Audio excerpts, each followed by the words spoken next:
क्या आप जानते हैं कि जब इस दुनिया में हिमालय का जन्म भी नहीं हुआ था, तब पृथ्वी के एक हिस्से पर देवताओं का दरबार सजता था। राजस्थान की वो तपती धरती जिसे हम आज रेगिस्तान समझते हैं, असल में वो दुनिया की सबसे प्राचीन पर्वतमाला अरावली की गोद में बसी है। एक ऐसी पर्वत श्रृंखला जिसकी रक्षा स्वयं एक महानाग ने की, जहाँ महादेव का अंगूठा आज भी पहाड़ को थामे हुए है और जहाँ भगवान विष्णु के अवतार ने हजारों साल तपस्या की। अगर आप सोचते हैं कि आप अरावली को जानते हैं तो रुकिए, क्योंकि अगले कुछ मिनट आपकी सोच और श्रद्धा दोनों को एक नई ऊंचाई पर ले जाएंगे। नमस्ते दोस्तों, दिव्य कथा के एक और विशेष एपिसोड में आपका स्वागत है। आगे बढ़ने से पहले एक पल के लिए अपनी आंखें बंद करें और कल्पना करें एक ऐसी जगह जो 65 करोड़ सालों से खड़ी है, जिसने डायनासोरों को आते जाते देखा, जिसने सतयुग से कलयुग तक का सफर देखा। वो है हमारी अरावली। विज्ञान कहता है ये पहाड़ प्री कैम्ब्रियन युग के हैं, लेकिन हमारे पुराण कहते हैं कि जब प्रलय आया था तब अरावली ही वो पहली चोटी थी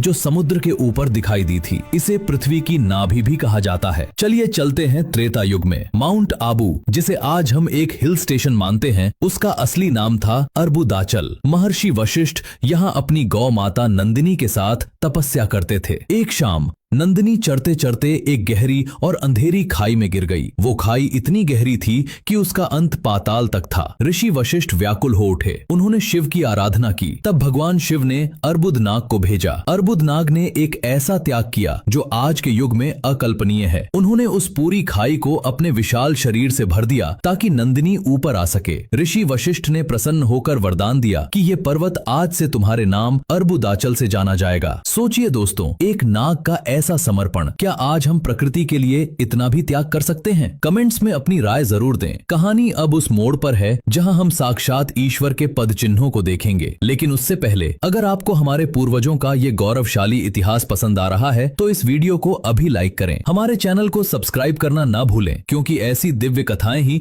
हमें अपनी जड़ों से जोड़ती हैं। और हाँ, कमेंट में हर हर महादेव लिखना आपकी श्रद्धा का प्रमाण है। अब हम चलते हैं अरावली की सबसे ऊंची चोटी पर, गुरु शिखर। यहाँ भगवान दत्तात्रेय की गुफा है। दत्तात्रेय जो ब्रह्मा, विष्णु और महेश तीनों का एकीकृत अवतार हैं। कहा जाता है कि उन्होंने यहाँ हजारों वर्षों तक एकांतवास में तपस्या की थी। आज भी वहाँ उनके पद चिन्ह मौजूद हैं। गुरु शिखर पर एक प्राचीन घंटा लगा है। मान्यता है कि इसकी गूंज सीधे ब्रह्मांड तक पहुँचती है। यहाँ की शांति ऐसी है कि विज्ञान भी इसे हाई एनर्जी जोन मानता है। यहाँ की हवाओं में आज भी सात्विक ऊर्जा का वास है। अरावली का सबसे बड़ा रहस्य छुपा है अचलेश्वर महादेव के मंदिर में। दुनिया के हर मंदिर में शिवलिंग की पूजा होती है, लेकिन यहाँ भगवान शिव के दाहिने पैर के अंगूठे की पूजा होती है। कहा जाता है कि जब अरावली पर्वत अस्थिर होकर हिलने लगा था, तब ब्रह्मांड का संतुलन बिगड़ने लगा। तब महादेव ने कैलाश से ही अपना पैर बढ़ाया और अपने अंगूठे से अरावली को स्थिर कर दिया। हैरानी की बात तो ये है कि उस अंगूठे के नीचे एक प्राकृतिक खड्डा है, जिसमें कितना भी पानी डालो